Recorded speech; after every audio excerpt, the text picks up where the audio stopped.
الذي باركنا حوله لنريه من آياتنا إنه هو السميع البصير صدق الله المولانا العظيم وبلغنا رسوله النبي الأمين المختار الكريم ونحن على ذلك لمن الشاهدين والشاكرين والحمد لله رب العالمين. آئیے کچھ عرض و معروضات پیش کرنے سے قبل سب سے پہلے آقائے نامدار مدینے کے تاجدار احمد مصطفیٰ محمد مصطفیٰ صلی اللہ علیہ وسلم کی مقدس بارگاہ میں اپنی غلامی کا ثبوت دیتے ہوئے غلامانہ انداز میں درود شریف کا ہدیہ پیش کریں. الصلاۃ والسلام علیک یا رسول اللہ، الصلاۃ والسلام علیک یا حبیب اللہ، الصلاۃ والسلام علیک یا نور اللہ، صلی اللہ تعالی علیہ وسلم. جو یادیں مصطفیٰ سے دل کو بہلایا نہیں کرتے، جو یادیں مصطفیٰ سے دل کو بہلایا نہیں کرتے، حقیقت میں وہ لطف زندگی پایا نہیں کرتے، حقیقت میں وہ لطف زندگی پایا نہیں کرتے. اور یہ دربار رسالت ہے، یہاں اپنوں کا کیا کہنا، یہ دربار محمد ہے، یہاں اپنوں کا کیا کہنا. یہاں سے ہاتھ خالی غیر بھی جایا نہیں کرتے، یہاں سے ہاتھ خالی غیر بھی جایا نہیں کرتے. اور ارے نادا یہ دربار محمد ہے، یہاں ملتا ہے بن مانگے.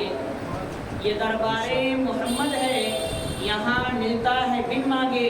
ارے نادا یہاں دامن کو پھیلایا نہیں کرتے، ارے نادا یہاں دامن کو پھیلایا نہیں کرتے. اور حضور سیدی اعلیٰ حضرت فرماتے ہیں کہ عرش حق ہے مسند رفعت رسول اللہ کی، عرش حق ہے مسند رفعت رسول اللہ کی، دیکھنی ہے حشر میں عزت رسول اللہ کی. اور ایک دوسرے کلام میں ارشاد فرماتے ہیں کہ فرش والے تیری شوکت کا علو کیا جانے. یا رسول اللہ آپ کا مقام یہ ہے کہ فرش والے تیری شوکت کا علو کیا جانے. خسروا عرش پہ اڑتا ہے فریرا تیرا، خسروا عرش پہ اڑتا ہے فریرا تیرا. میرے پیارے آقا صلی اللہ علیہ وسلم کے پیارے دیوانوں، آج کی رات کی فضیلت اور برکت یہ بیان کرنا مقصد نہیں ہے، کیونکہ ہم نے اس سے پہلے بیان کیا کہ ہمارے جمہور علماء مفسرین محدثین کے نزدیک سب سے افضل جو راتیں مانی جاتی ہے ان میں پہلے نمبر پر عید میلاد کی رات اور شب معراج آتی ہے. باقی اور راتیں بعد میں ہیں. ہر رات کی فضیلت ہے، لیکن ان دو راتوں کی جو فضیلت ہے وہ کسی اور رات کی نہیں ہے، کیونکہ یہ دو راتیں خاص کر حضور صلی اللہ علیہ وسلم کی طرف منسوب ہوتی ہیں. شب معراج ایک ایسی رات ہے، شب معراج ایک ایسا وقت ہے کہ جب انسان کے ذہن میں یہ لفظ آتا ہے، کہیں یہ لفظ بولا جاتا ہے، تو رسول اعظم صلی اللہ علیہ وسلم کا ایک پورا واقعہ، اللہ کی بارگاہ میں جانے کا واقعہ، اللہ کی سے ملاقات کرنے کا واقعہ، اور اللہ کی بارگاہ سے عطا کردہ چیز کو لا کر ہمیں اور آپ کو دینے کا واقعہ، یہ ساری چیزیں مختصر انداز میں سمجھ میں آ جاتی ہیں. معراج النبی صلی اللہ علیہ وسلم کا واقعہ ہمارے اور آپ کے لیے ایک بہت ہی دل نشیں اور ہمارے دلوں کو فرحت بخشنے والا واقعہ ہے. اللہ کے رسول صلی اللہ علیہ وسلم کسی غم میں مبتلا تھے، بس ایسا احساس ہو رہا تھا کہ شاید رسول اعظم صلی اللہ علیہ وسلم کو تھوڑا بہت کسی چیز کا غم ہو گیا ہے. اللہ رب العزت نے جب یہ منظر دیکھا کہ میرا محبوب غمگین نظر آ رہا ہے، تو اللہ رب العزت کو یہ چیز گوارا نہ ہوئی، اور اس نے سوچا کہ اپنے محبوب کو ایسی چیز عطا کر دوں کہ پھر دوبارہ کبھی یہ غم میرے محبوب کو آئے ہی نہ.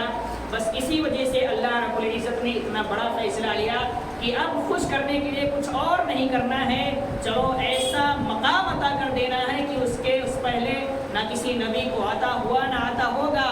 کہیں اور خوش کرنے کے بجائے چلو اپنے بارگاہ میں بلا لیتے ہیں، کچھ کلام کر لیتے ہیں، کچھ باتیں کر لیتے ہیں، اور کچھ تحفے عطا کر دیتے ہیں تاکہ میرا محبوب ہمیشہ کے لیے خوش ہو جائے. میرے عزیز دوستوں اور بزرگوں، جب اللہ رب العزت نے اپنے محبوب کو اپنی بارگاہ میں بلانا چاہا تو یوں ہی نہیں بلا لیا کہ اے جبریل جاؤ میرے محبوب کو لے کر آؤ۔ جبریل امین کو حکم فرماتا ہے، جبریل سب سے پہلے جنت میں جاؤ اور جنت کی حوروں کو کہہ دو کہ سب سج بج کر ٹھن جائیں، اور سارے فرشتوں کو کہہ دو کہ سب اچھے کپڑے جنتی لباس پہن کر میرے محبوب کے استقبال کے لیے تیار ہو جائیں۔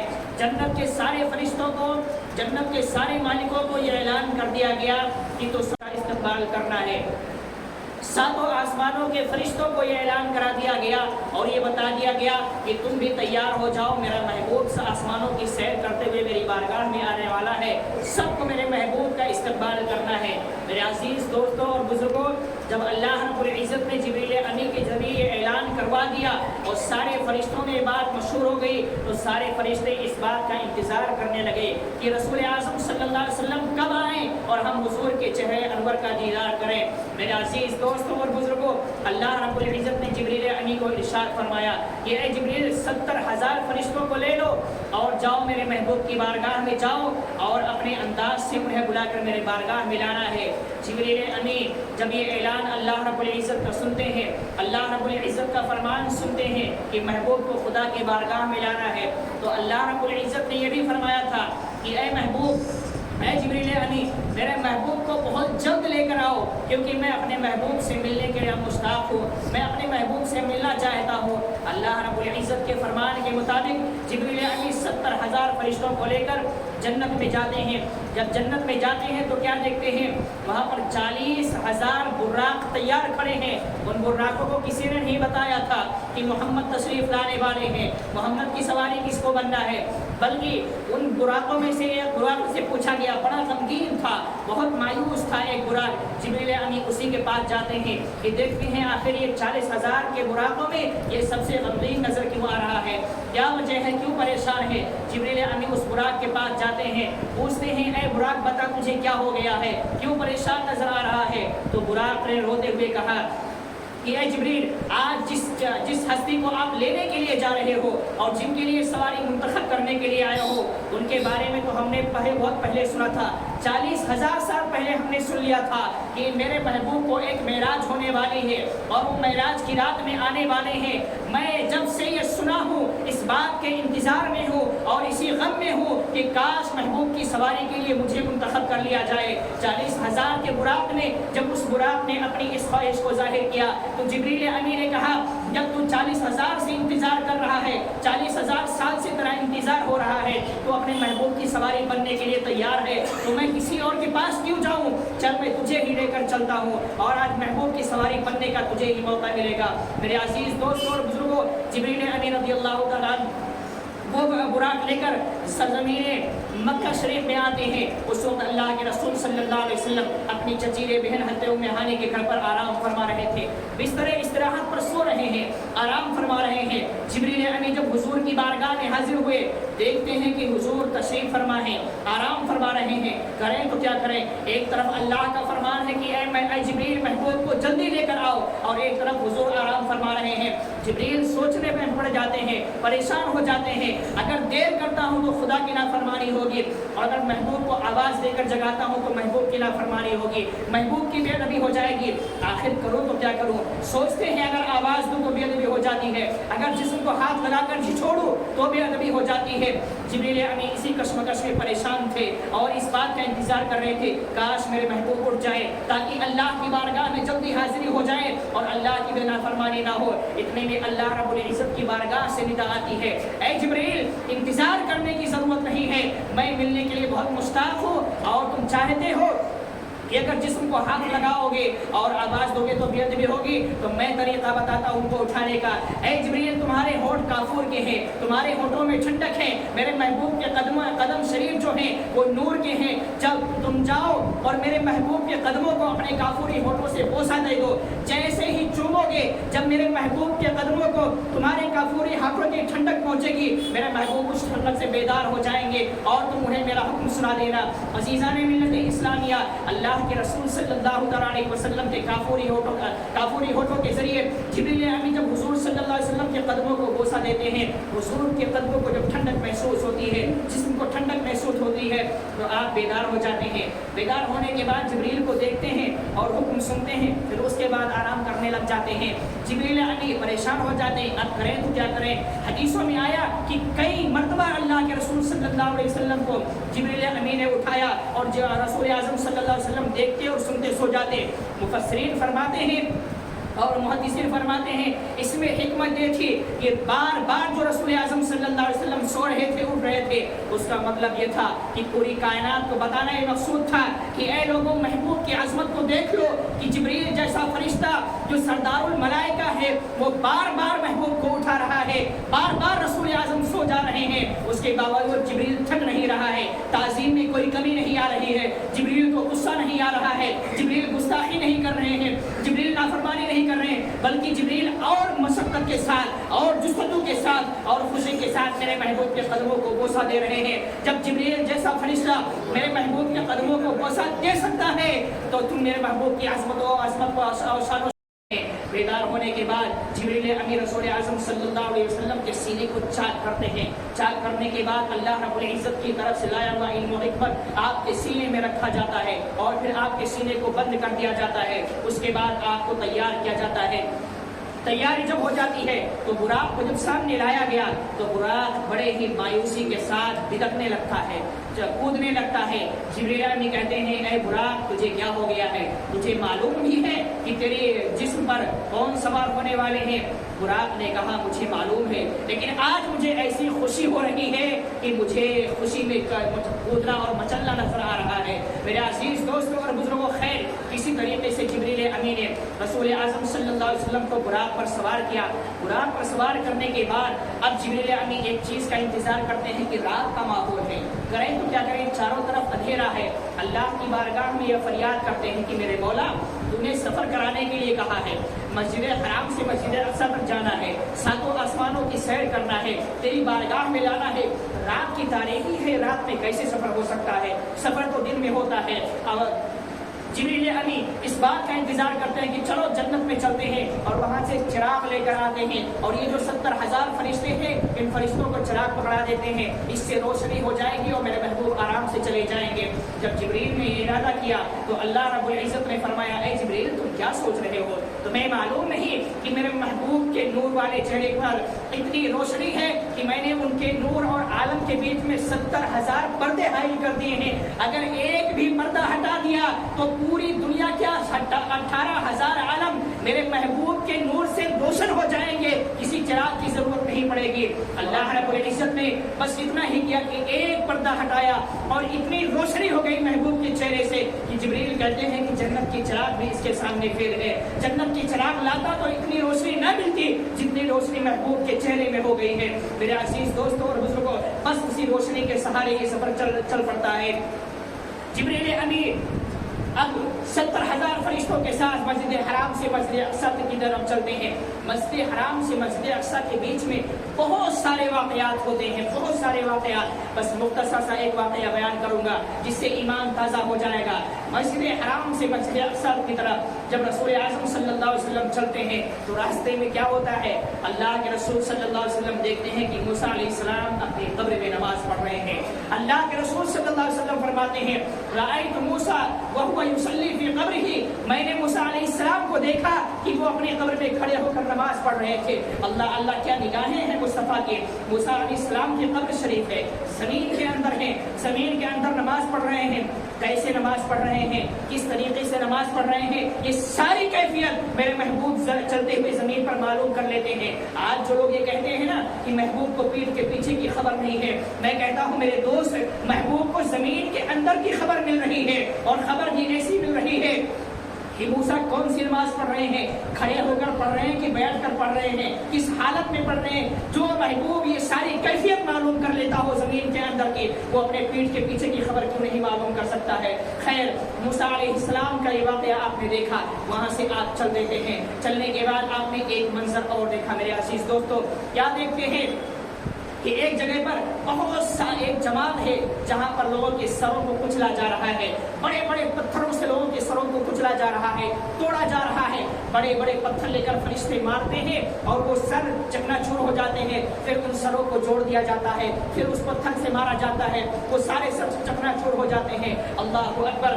رسول اعظم صلی اللہ علیہ وسلم فرماتے ہیں جب میں نے یہ منظر دیکھا تو میں نے جبریل سے فرمایا اے جبریل بتاؤ یہ کون ہے، یہ کون لوگ ہیں، ان کے ساتھ ایسا کیوں ہو رہا ہے؟ تو جبریل امین نے عرض کیا یا رسول اللہ صلی اللہ علیہ وسلم یہ آپ کی امت کے وہ لوگ ہیں جو جان بوجھ کر نماز چھوڑ دیتے ہیں، یہ ان کی سزا ہے، یہ انہیں عذاب ہو رہا ہے۔ اللہ کے رسول صلی اللہ علیہ وسلم فرماتے ہیں کہ اے جبریل یہ سزا کیسی ہے؟ جبریل عرض کرتے ہیں یا رسول اللہ یہ سزا ان نمازیوں کے لیے ہے جو بے نمازی ہیں اور جان بوجھ کر نماز چھوڑتے ہیں، اور ان کو یہ سزا صرف 1 گھنٹے 2 گھنٹے 1 مہینے 2 مہینے کے لیے نہیں دی جائے گی، بلکہ جس وقت ان کا انتقال ہوتا ہے اس وقت سے لے کر قیامت تک یہ سزائیں ان کو ملتی رہیں گی اور پتھر سے ان کا سر کچلا جائے گا۔ میرے عزیز دوستوں اور بزرگوں، جہاں پر معراج سے ہمیں ایک بہت بڑی سبق ملتا ہے، وہیں پر ہمیں یہ بھی پتہ چلتا ہے کہ میرے محبوب صلی اللہ علیہ وسلم نے ہمیں یہ درس بھی دیا ہے کہ اے میرے امتیوں، اے مجھ سے محبت کرنے والوں، میری غلامی کا دعویٰ کرنے والوں، میری محبت کا ڈنگا بھرنے والوں، تم اگر نماز نہیں پڑھو گے تو تمہارے لیے یہ سزائیں بھی منتخب کر دی گئی ہے۔ اے اللہ کے رسول صلی اللہ علیہ وسلم مسجد اقصی میں پہنچتے ہیں، مسجد اقصی کے گیٹ پر ایک پتھر تھا، وہاں پر آپ کی سواری کو باندھا جاتا ہے۔ جب سے رسول اعظم صلی اللہ علیہ وسلم کی سواری کو وہاں پر باندھا گیا اس وقت سے لے کر اس دروازے کا نام باب محمد رکھا گیا ہے، اور آج بھی اس مسجد کے دروازے پر باب محمد لکھا ہوا ہے۔ میرے عزیز دوستوں اور بزرگوں، اللہ کے رسول صلی اللہ علیہ وسلم جب مسجد اقصی میں پہنچتے ہیں تو منظر کیا عجیب تھے، کیا منظر سبحانہ تھا۔ اللہ اللہ، سارے انبیاء حضرت آدم سے لے کر عیسیٰ علیہ السلام تک یہ سارے انبیاء مسجد اقصی میں جمع ہیں اور سب اس انتظار میں ہیں۔ کیسے معلوم؟ سب کو خبر کر دی گئی ہے، اللہ کی طرف سے خبر کر دی گئی ہے کہ آج محبوب کے معراج کی رات ہے، آج محبوب مسجد اقصی میں آنے والے ہیں، تم سب وہاں پر جمع ہو جاؤ، وہ تمہاری امامت فرمائیں گے، تم سب کو ان کے پیچھے نماز ادا کرنی ہے۔ اللہ اللہ، سارے انبیاء اکرام مسجد اقصی میں جمع ہیں، رسول اعظم صلی اللہ علیہ وسلم حاضر ہوتے ہیں اور سارے انبیاء نے ایک آواز میں یہ نعرہ لگایا یا رسول اللہ صلی اللہ علیہ وسلم آپ امام الانبیاء ہیں، آپ آگے آئیے اور نماز ادا فرمائیے، ہم آپ کی امامت میں نماز ادا کریں گے، آپ ہمارے امام بنیں گے، ہم آپ کے مقتدی بنیں گے۔ میرے عزیز دوستوں اور بزرگوں، رسول اعظم صلی اللہ علیہ وسلم نے نماز ادا فرمائی۔ نماز ادا فرمانے کے بعد وہاں پر ایک بہت بڑا خطاب بھی ہوا، جس میں سب سے پہلا خطاب حضرت آدم علیہ السلام نے دیا، اس کے بعد حضرت نوح نے دیا، حضرت موسیٰ نے دیا، حضرت داؤد نے دیا، بہت سارے انبیاء کرام نے خطاب فرمایا۔ اخیر میں رسول اعظم صلی اللہ علیہ وسلم نے خطاب فرمایا، اور خطاب فرمانے کے بعد میں جب وہاں سے روانگی کا اشارہ ہوتا ہے، جبریل امین سواری پر بٹھانے کی کوشش کرتے ہیں تو اس سے پہلے سارے انبیاء کو ساتوں آسمانوں پر تیار کر دیا جاتا ہے کہ اب تم نے مسجد اقصی میں میرے محبوب کا استقبال کر لیا ہے، اب وہاں سے میرا محبوب آسمانوں کی سیر کرتے ہوئے لامکہ میں جانے والا ہے، اس لیے آسمانوں پر بھی استقبال کے لیے تمہیں جانا ہے، کہیں کوئی ایسی جگہ خالی نہیں جانی چاہیے جہاں پر میرے محبوب کا استقبال نہ ہو سکے۔ اللہ اللہ، میرے عزیز دوست اور بزرگوں، اللہ کے رسول صلی اللہ علیہ وسلم مسجد اقصی میں پہنچتے ہیں، مسجد حرام سے چلتے ہیں، مسجد اقصی میں نمازیں ادا ہوتی ہے۔ اب وہاں سے جب اشارہ ہوتا ہے تو سواری پر سوار ہوتے ہیں، پہلے آسمان پر جو پہنچے دروازہ کھٹکھٹایا گیا، آواز آئی کون ہو، کہاں سے آئے ہو؟ عرض کرتے ہیں میں جبریل ہوں۔ پوچھا گیا تمہارے ساتھ کون ہے؟ کہتے ہیں میں محمد ہوں، میرے ساتھ محمد ہے۔ پوچھا گیا کیا محمد کو بلایا گیا ہے؟ جبریل نے کہا ہاں محمد کو بلایا گیا ہے، استقبال ہوتا ہے، آ جاؤ آ جاؤ، آج محمد کا استقبال ہے۔ میرے عزیز دوستوں اور بزرگوں، جب وہاں پر حضرت محمد عربی صلی اللہ علیہ وسلم جبریل امی کے ساتھ پہلے آسمان پر پہنچتے ہیں تو کیا دیکھتے ہیں کہ پہلے آسمان پر حضرت آدم علیہ نبینا علیہ السلام موجود ہیں۔ جیسے ہی اللہ کے رسول پہلے آسمان میں داخل ہوتے ہیں، حضرت عیسیٰ علیہ السلام آپ کا استقبال کرتے ہیں، تیسرے آسمان پر حضرت ادریس علیہ السلام، چوتھے آسمان پر حضرت موسیٰ، پانچویں پر حضرت عیسیٰ، اس طریقے سے سارے انبیاء کرام جب آخری آسمان پر پہنچتے ہیں تو سب سے اہم استقبال جو آپ کا تھا وہ اللہ نے کسی اور نبی کو نہیں بھیجا بلکہ میرے محبوب کے جمتے امجد حضرت ابراہیم خلیل اللہ کو بھیجا کہ اے ابراہیم جاؤ، جو تمہارا بیٹا ہے باپ بن کر تم استقبال کرو، اور وہ امام الانبیاء ہے، تم ان کے مقتدی بن کر اس کا استقبال استقبال کرو. ایک طرف ابراہیم علیہ السلام ہیں، باپ بھی ہیں، اور دوسری طرف مقتدی بن کر استقبال کر رہے ہیں. گویا کہ یہ بتایا جا رہا ہے کہ ابراہیم آنے کے اعتبار سے تم باپ ہو، لیکن مرتبے کے اعتبار سے روحانی باپ محمد عربی صلی اللہ علیہ وسلم ہے. استقبال تو ساتوں آسمانوں پر ہو گیا. اب ساتوں آسمانوں پر استقبال ہونے کے بعد جنت کی طرف آپ صلی اللہ علیہ وسلم جاتے ہیں. جنت میں 70,000 فرشتوں کو استقبال کے لیے تیار کر دیا گیا ہے. جنت میں آپ جاتے ہیں اور اس کے بعد میں جنت کا دیدار کرتے ہیں. جہنم میں بھی آپ کو لے جایا گیا.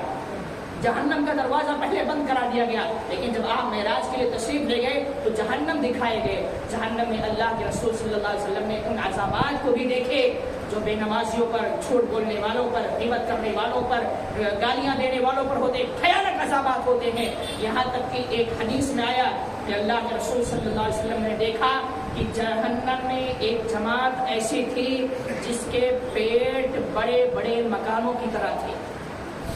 وہ انسان تھے لیکن ان کا پیٹ اس طریقے سے پھولا ہوا تھا جیسے کوئی مکان ہے. اور رسول اعظم فرماتے ہیں جب میں نے ان پیٹوں کی طرف دیکھا تو میں نے ان پیٹوں میں بڑے بڑے سانپ دیکھے. بڑے بڑے زہریلے سانپ ان پیٹوں میں موجود تھے. رسول اعظم فرماتے ہیں جبریل سے پوچھا جبریل ہے کون یہ؟ تو جبریل نے عرض کیا یا رسول اللہ یہ وہ لوگ ہیں جو حرام روزی کھاتے ہیں اور سود کا کاروبار کرتے ہیں. یہ ان کی سزا ہے کہ مرنے کے بعد ان کے پیٹ میں سانپ بھر دیے جائیں گے اور وہ پیٹ اور وہ سانپ ان کے جسم کے اندر سے انہیں ڈسیں گے، انہیں ڈنک ماریں گے. یہ عذاب ان لوگوں کے لیے ہے جو آج بڑے مست کے ساتھ سود کا کاروبار کرتے ہیں اور مست کے ساتھ کھاتے پیتے ہیں. خیر، اب اللہ کے رسول صلی اللہ علیہ وسلم ساتوں آسمانوں کی سیر کرتے ہیں، جنت کے دیدار کرتے ہیں. اس کے بعد میں اب ایک منزل ایسی آپ کے سامنے آ رہی ہے جس کو سدرۃ المنتہا کہا جاتا ہے. جب وہاں سے سوار ہوتے ہیں تو سدرۃ المنتہا پر جب پہنچتے ہیں تو سدرۃ المنتہا کے بارے میں آپ نے بارہا سنا ہوگا. وہ کوئی بہت خاص چیز نہیں ہے، ایک بیری کا درخت ہے جس کے بارے میں رسول اعظم نے فرمایا کہ جب میں نے اس کو دیکھا تو اس کے پتے ہاتھی کے کان کی طرح بڑے بڑے تھے، کافی بڑے بڑے تھے، اور اس کے پھل بہت بڑے بڑے، بہت میٹھے میٹھے تھے. وہاں پر جب اللہ کے رسول صلی اللہ علیہ وسلم پہنچتے ہیں تو جبریل امی ٹھہر گئے. اب جبریل امی انتظار کر رہے، کریں تو کیا کریں، آگے جانے کی تو ضرورت نہیں ہے. رسول اعظم نے فرمایا جبریل کیا ہوا، سفر یہیں ختم ہو رہا ہے کہ آگے بھی چلنا ہے؟ تو جبریل نے عرض کیا یا رسول اللہ سفر تو آگے کا ہے لیکن میرا سفر یہیں پر ختم ہو رہا ہے، اس کے آگے جانے کی میری ضرورت نہیں. اگر میں ایک قدم بھی آگے بڑھا تو تجلی الہی سے میرے پر چل جائیں گے. رسول اعظم صلی اللہ علیہ وسلم نے سوچا کہ اب تو اکیلا سفر ہے، اور یاد رکھیں جب محب اپنے محبوب کو بلاتا ہے ملاقات کے لیے تو اکیلا ہی بلاتا ہے. اب وہاں سے اللہ سے ملاقات کی باتیں کی، یہاں تک تو انبیاء کے ساتھ ملاقات کرنا تھا، ساتوں آسمانوں کی سیر کرنا تھا، جنت میں جانا تھا، اس لیے ایک سفر تھا. لیکن اب وہاں سے 70,000 فرشتوں کا ساتھ چھوٹ جاتا ہے، جبریل امی کا ساتھ چھوٹ جاتا ہے، اور ایک تخت لایا جاتا ہے. اسی تخت پہ رسول اعظم کو بٹھایا گیا. اب وہ تخت کیسا تھا، اس کی شکل و صورت کیسی تھی، سارے محدثین یہی خاموش ہو جاتے ہیں کہ جانے والا جانے اور بلانے والا جانے. اب وہاں تحقیق مت کرو ورنہ ایمان کا جنازہ نکل سکتا ہے. خیر، اللہ کے رسول صلی اللہ علیہ وسلم جب وہاں سے تخت پر بیٹھ کر نکلتے ہیں، عرش اعظم پر پہنچتے ہیں. عرش اعظم ساتوں آسمانوں کے اوپر ہے. عرش اعظم پر پہنچتے ہیں تو عرش اعظم نے بڑے جوش کے ساتھ رسول اعظم کا استقبال کیا، اور استقبال کرنے کے بعد عرش اعظم رونے لگا. اب رونے لگا تو رسول اعظم نے کہا بھائی کیا بات ہے، تمہیں کیا کمی پڑ گئی، میں تو آج ملاقات کے لیے آیا ہوں، آج خوش ہونا چاہیے، تم رو کیوں رہے ہو؟ تو عرش اعظم نے ایک شکایت پیش کی کہ یا رسول اللہ صلی اللہ علیہ وسلم میں تمام عالم میں سب سے اعظم ہوں، عرش اعظم سب سے بڑا عرش میں ہی ہوں، اس سے بڑا کوئی نہیں ہے. اس کے باوجود جب اللہ رب العزت نے مجھے بنایا تھا تو میں خوف الہی سے کانپ رہا تھا. اور سے سنیے گا، عرش اعظم کہتا ہے کہ جب اللہ نے مجھے بنایا تو میں خوف الہی سے کانپ رہا تھا، تو اللہ نے مجھ پر لا الہ الا اللہ لکھ دیا. عرش اعظم کہتا ہے یا رسول اللہ جب لا الہ الا اللہ لکھا گیا تو میں اور ڈر گیا، اور زیادہ کانپنے لگا، اور تھرتھراہٹ آ گئی۔ اللہ نے دیکھا کہ عرش اعظم بہت زیادہ کانپ رہا ہے، تو عرش اعظم کہتا ہے کہ اس کے بعد اللہ نے مجھ پر محمد رسول اللہ لکھ دیا۔ عرش اعظم کہتا ہے یا رسول اللہ جیسے ہی آپ کا نام مجھ پر لکھا گیا، سارا خوف، سارا ڈر، ساری ہیبت ختم ہو گئی، اور مجھے وہ خوشی محسوس ہوئی جو آج تک نہیں محسوس ہوئی تھی، لیکن آج اس سے بڑھ کر خوشی محسوس ہو رہی ہے کیونکہ آپ ملاقات کے لیے تشریف لے آئے۔ عرش اعظم بھی استقبال کرتا ہے، اور استقبال کرنے کے بعد آپ کو پتا ہے جب جبریل امی ساتھ چھوڑنے لگے تو جبریل امی مایوس ہو گئے کہ خدا سے ملاقات کے لیے حضور جا رہے ہیں اور میں ساتھ میں نہیں ہوں۔ تو رسول اعظم نے سوچا کچھ انہیں بھی تحفہ دے دو۔ رسول اعظم نے فرمایا جبریل سنو، جب میرے جد امجد کو حضرت ابراہیم علیہ السلام کو نار نمرود میں ڈالا گیا تھا تو اللہ نے حکم فرمایا تھا کہ جبریل جاؤ ان کی حفاظت کرو، اور تم گئے بھی تھے۔ یہ اور بات ہے کہ تم نے ابراہیم سے کہا تھا کہ اے ابراہیم خلیل اللہ، اللہ نے مجھے بھیجا ہے آپ کی حفاظت کے لیے، تو ابراہیم علیہ السلام نے جواب دیا حسبنا اللہ و نعم الوکیل۔ جبریل تمہیں بھیجا تو گیا ہے لیکن مجھے تمہاری مدد کی ضرورت نہیں ہے، کیونکہ میں جس رب کو اپنا مالک مانتا ہوں، اپنا معبود مانتا ہوں، اسی پر میرا توکل ہے، حفاظت وہی فرمائے گا۔ جبریل جب یہ سب جواب سنتے ہیں تو اب اللہ کی بارگاہ میں پوچھتے ہیں کہ مولا تیرا حکم ایک طرف ہے اور ابراہیم تو ایسا فرما رہے ہیں۔ تو اللہ نے فرمایا جبریل میرا کام تھا بھیجنا، اب ابراہیم کا فیصلہ ہے، انہوں نے نہیں تمہاری مدد چاہیے تو تمہیں واپس کر دیا، اب میری ذمہ داری ہے اپنے خلیل کی حفاظت کروانا۔ اور ہوا کیا کہ ابراہیم علیہ السلام کو نار نمرود میں ڈال دیا گیا۔ نمرود اس کے ساتھیوں نے سوچا کہ اب تو کام تمام ہو گیا، اپنا بیڑا پار ہو گیا، لیکن جب آگ بجھتی ہے تو جبریل علیہ السلام حضرت ابراہیم علیہ السلام جیسے پہلے تھے ویسے اب بھی موجود ہیں۔ آگ کے جسم پر کہیں راکھ بھی نہیں لگی تھی، کہیں دھواں کا احساس بھی نہیں تھا۔ نمرود بھی پریشان ہو گیا کہ ایسے بندوں سے ٹکر لینا بہت خطرناک ہے۔ خیر، تو یہ احسان جبریل امی کا ابراہیم علیہ السلام پر تھا، بھلے سے جبریل نے مدد نہیں لی، جبریل نے مدد کی، ابراہیم علیہ السلام نے مدد نہیں لی، لیکن جبریل نے اپنا حق ادا کیا۔ اللہ کے رسول نے فرمایا کہ اے جبریل تم نے اپنا حق ادا کیا تھا، یہ اور بات ہے کہ میرے جد امجد کو تمہاری ضرورت نہیں تھی، آج میں تمہیں اس کا تحفہ دینا چاہتا ہوں، اس کا بدلہ دینا چاہتا ہوں۔ جبریل تم بولو، تم کیا چاہتے ہو، تمہیں کون سا تحفہ چاہیے، کون سا انعام چاہیے؟ ذرا غور سے سنیے گا میرے دوستو، جبریل نے اپنے لیے کچھ نہیں مانگا، کچھ بھی نہیں مانگا، مانگا تو ہمارے اولاد کے لیے۔ کیا مانگا؟ یا رسول اللہ جب آپ خدا کی بارگاہ میں جائیے گا تو میرے لیے جب مانگنے کی بات آئے گی تو صرف اتنا مانگیے گا کہ قیامت کے دن اللہ مجھے یہ موقع دے کہ جب آپ کی امت پلسرات سے گزرے تو مجھے اپنے پر بچھانے کا موقع مل جائے، تاکہ میں آپ کی امت کے قدموں کے نیچے اپنے پر کو بچھا دوں اور آپ کی امت آسانی سے گزر کے جنت میں داخل ہو جائے۔ یہ مجھے تمنا ہے، یہ مجھے تحفہ چاہیے۔ اللہ کے رسول نے فرمایا کہ تمہیں یہ تحفہ چاہیے تو یہ بھی تمہیں مل جائے گا۔ یہاں پر ایک واقعہ روک کے ایک نقطہ بیان کرنا چاہتا ہوں میرے دوست۔ جبریل جیسا فرشتہ جب کوئی تحفہ مانگتا ہے تو اپنے لیے نہیں مانگتا، یا اپنے 70,000 فرشتوں کے لیے نہیں مانگتا، ہمارے اور آپ کے لیے مانگتا۔ اور وہ بھی کیا کہ ہم پلسرات سے گزرے تو ہمارے پیر ڈگمگائے نہیں، بلکہ ہم سکون کے ساتھ، اطمینان کے ساتھ جنت میں داخل ہو جائیں۔ جبریل کی یہ تمنا ہے میرے عزیز دوستو۔ اور یہی صورت جب رسول اعظم براق پر سوار ہونے لگے تو آپ کو پتا ہے کہ رسول اعظم رونے لگے تھے۔ جبریل نے عرض کیا یا رسول اللہ آج تو خوشی کا دن ہے، خدا کی بارگاہ میں آپ جا رہے ہیں، خدا سے ملاقات کرنا ہے، رو کیوں رہے ہیں؟ تو رسول اعظم نے فرمایا ٹھیک ہے خدا سے ملاقات تو ہو رہی ہے، میں تو جا رہا ہوں، سب کچھ ہو رہا ہے، لیکن اللہ کی بارگاہ میں مجھے اس بات کا افسوس ہے کہ میری امت کا کیا ہوگا۔ تو جبریل نے عرض کیا یا رسول اللہ آپ مایوس نہیں ہوئیے، آپ کی امت کو بھی اللہ تبارک و تعالیٰ بخش دے گا۔ تب اس کے بعد رسول اعظم براق پر سوار ہوتے ہیں۔ جب کوئی مسئلہ ہے تو بات کریں۔